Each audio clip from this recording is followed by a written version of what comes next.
mga kalapatid, mga kaburo ko to. So ngayon na meron tayong dalawang box na dumating. Yan. Ito. So shoutout kay Kuya Joe.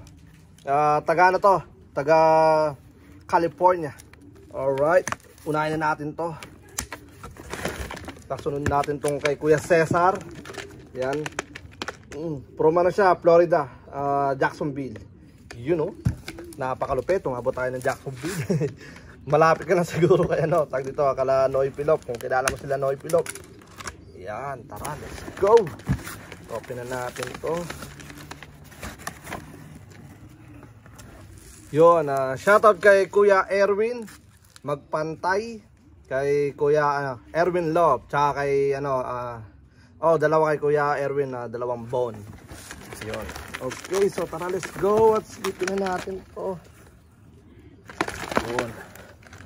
4 na ibon. Ang una kong nakuha ay kay kay Kuya Joe. Ayun. OCC 708. Yun, 708 pula. You know, magandang pula to. Ang pinakamaganda lang talaga sa pula is may possible na makakuha ka ng 2 trophy. Yan, sa final race. Okay, ring number 708, OCC 708. Shoutout sa lahat ng mga taga California sa OCC. Okay. Alam, baka madali to baka makawala. Ilagay ko muna to dito.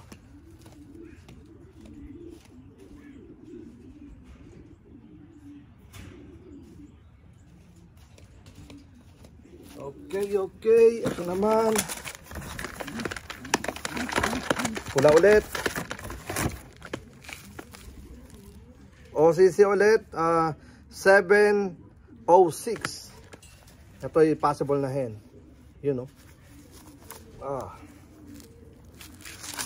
Maraming salamat tol, Kuya Idol sa suporta. Ayan. Ito ang ikalawa. OCC 706. Yep.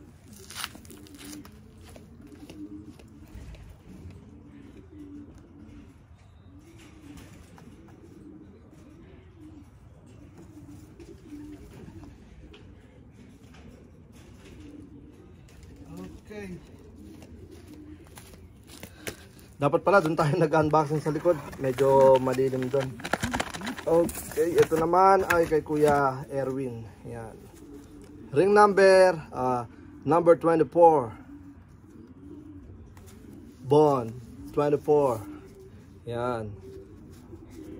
Ayun, oh. Medyo mainit. Yan, ito yung possible na natayihan pa siya, oh. Okay. Yan. Pakita ka doon. Yan. Alright, so tara, let's go.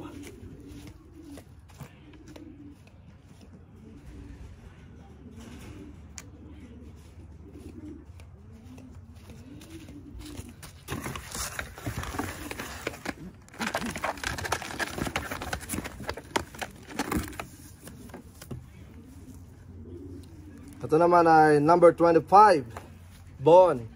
Mukhang mag-nestmate itong dalawan to. Yan. Okay, maraming salamat. Yan, kay Kuya Erwin Love. Tapos kay Sky Warriors Love. Isa sa mga kumana dito sa Campo Capistrano. Yung na yan, yung dalawang na yan, tawag dito magka-club. Yan. 708, 706. Sky Warriors Love, tapos kay Erwin's Love 24 and number 25. Let's go, doon tayo naman sa may next.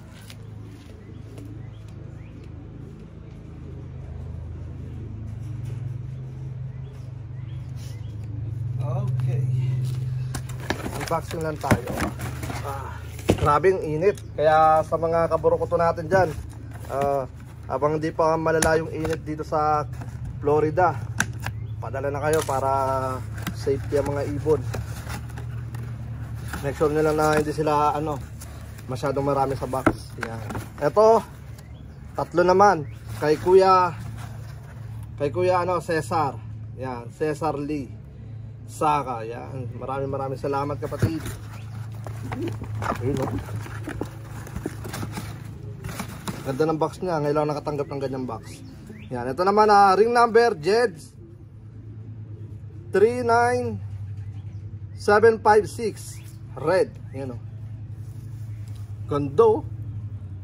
Mga ano to parang recessive red yata yung mga gantong kulay. Yan. So, Jeds 39756. Yo, maraming salamat kapatid. Yan. Mamaya papakita ko sa inyo mga ginagawa ng ibon natin. So, kaya ako dito nag-unboxing para lang makita natin ito, ma-promote natin to. Para kung sakasakali may ano rito, di ba? May dadalaw. Dito talaga sinadya ko talaga may space para sa pagpa-picture. Di ba? Alright, so tara, let's go.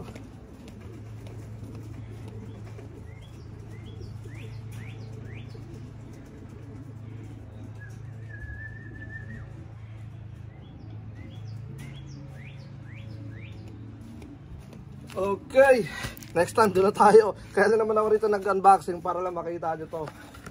Di ba? Inaro lang tag dito, pinakita lang. Ito naman ay blue bar na may pagka brown. Yan yung bar nya. Yan. Ring number Jeds 39753. 39753. So kaninang umaga nagano tayo tag dito nag clock test tayo. So nag-clock naman yung mga ibon, pero ang problema di siya lumabas na 1, 2, 3, 4, 5, 6, 7, 8, 9, 10.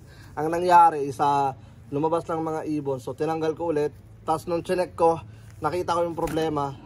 Ang problema is tawag dito yung clock natin sa bensing is hindi ko pa pala napapalitan yung oras kasi nga pala nagpalit na nga pala ng oras. Yan. Alright, so ito blue bar kay Kuya Cesar 39753. 39753. Okay, last one.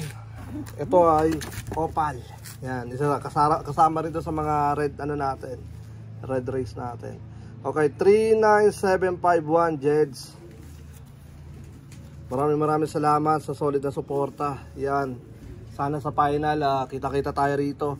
Hindi man ganun kalaki yung space natin dito sa likod, yung tatambayan natin is makakatambay tayo na maayos yan sa pag-aabang. Yan. Alright, so makakasama ko kayo sa vlog. Abangan natin. Yan. So, tara, let's go at ipapakita ko sa inyo mga ginagawa. Okay, so ito yung mga ibon. Yan. Ito ay kay Kuya kay Kuya Erwin pati kay Kuya Joe.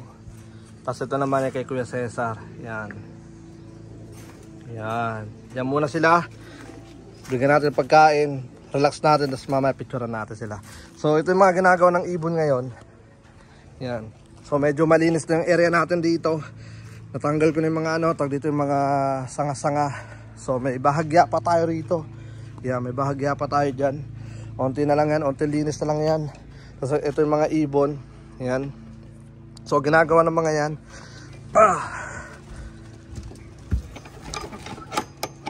Kanina tayo kasi nagtag dito. Nag-clock test tayo. Excuse me buddy. Yan. Labas-pasok sila dyan. Okay. Tapos ito. Yan, ito yung space natin. Yan. So ngayon, hindi ko pa nalilinis kasi nga kakagawa lang namin ni Amarito. Ano to? Pwede dyan yun. Yung pinakamayaman na naglag. Yan. So, charge lang muna natin to. Tanggalin na natin to. Yan. So kanina nag-clock tayo, yan, may nag-clock na 52 tapos yung iba kasi nasa quarantine pa. Tapos ito lilinisin natin to. Tapos gagawa tayo dito ng maliit na lamesa para ilagay ng mga accessories natin dito. Yan, bensing natin, yung mga ginagamit natin dito natin lalagay.